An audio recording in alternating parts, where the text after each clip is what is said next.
Доброе утро, Стоп Гейм! В эфире Инфакт.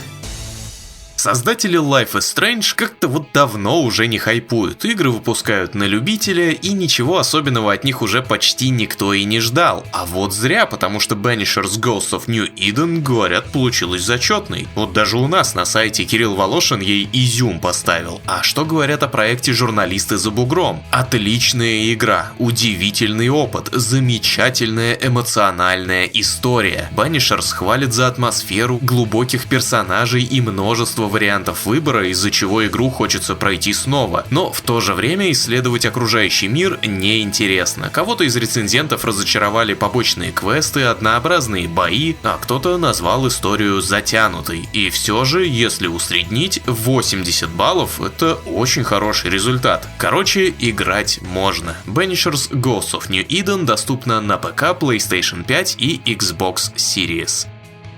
Видели же видосики по Stellar Blade? Это тот самый южнокорейский экшен для пятой плойки, в котором крутится, вертится, извивается как только может гибкая, симпатичная главная героиня. Если раньше мы знали, что ей можно будет менять наряды, то теперь выяснилось, что игре-то дали самый высокий возрастной рейтинг, а значит, будет чрезмерная жестокость и нагота. По трейлерам и не скажешь, что в Stellar Blade прям-таки жесть какая творится. Руководитель проекта заявляет, что задней стороне главной героини уделяли особое внимание, так как это та часть персонажа, которую игрок всегда видит. Думаю, это важно для развлекательных произведений. В конце концов, это развлечение, направленное на взрослых, говорит он. Насколько сильно можно будет оголить телеса Евы, узнаем 26 апреля.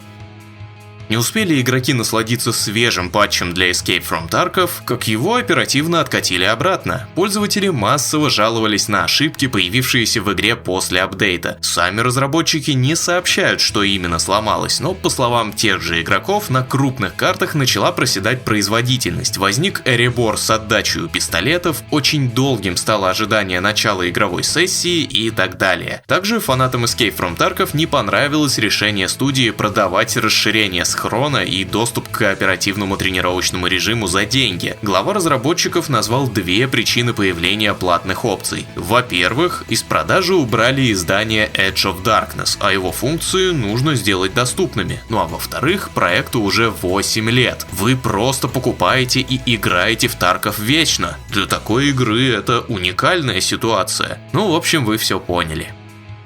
На следующей неделе наследница выживача The Forest, она же Sons of the Forest, выйдет в полноценный релиз. Что нового появится в игре после окончания раннего доступа? В сюжете должна расшириться роль Тимми, соответственно, с ним появится и больше диалогов. Цзань Юджан получит собственную озвучку. Игрокам наконец позволят собрать воедино все части артефакта, найденные до этого. Кроме того, обещают переработать все концовки. В версии 1.0 пользователи смогут узнать больше о предыстории главного героя. Стан противников пополнят новые мутанты, появится больше брони и оружия, в том числе и для каннибалов. Можно будет посетить больше интересных мест и возвести новые постройки. Что касается последующего развития Sons of the Forest, разработчики своими планами не делятся. Для начала они хотят увидеть реакцию на релизную версию, а уже после выкатывать план дальнейшей работы. Полноценная версия Sons of the Forest увидит свет 22 февраля на ПК.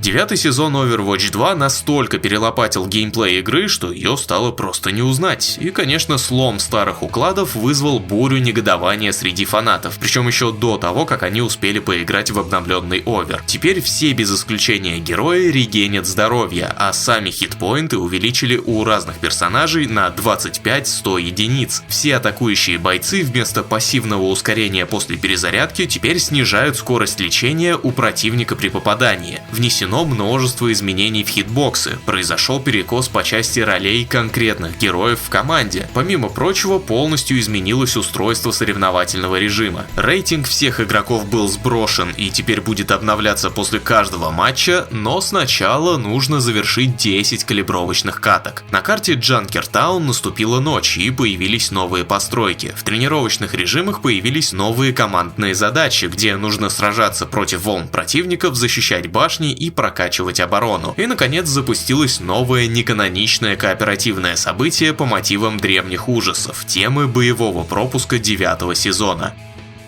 Художник ключевых артов Hotline Miami и автор нескольких композиций из игры Эль Хуэрво выпустил собственный проект под названием Ультрас, и вышло очень даже неплохо. Главный герой терпит крушение на своем космическом корабле и оказывается в так называемом саркофаге, гигантской утробе, где обитает древняя демоническая сущность, и имя ей, собственно, Ультрас. Этот мир застрял в бесконечном цикле черной дыры, и протагонисту предстоит выяснить свою роль. Он отвратительный разрушитель цикла или же звено, ведущее от катастрофы к перерождению. Перед нами метроидвания со схватками в ближнем бою, в которые можно переигрывать ключевые моменты истории, чтобы открывать новые пути, способности и секреты. Но что еще круче, здесь можно ухаживать за цветочками. И все это выполнено в яркой кислотной стилистике. Ультрас уже получила первые оценки от прессы. В обзорах отмечают внешний вид и то, что игра может по-хорошему запутать.